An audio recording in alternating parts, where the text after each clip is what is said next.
High বন্ধুরা, তো এটা হলো আমার বাড়ি যাওয়ার রাস্তা। ছেলেকে মাদ্রাসায় দিয়ে আসলাম। তো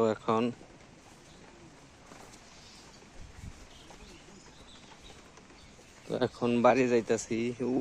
বৃষ্টি পড়তাছে, বৃষ্টির মধ্যেও ছেলেকে মাদ্রাসায়।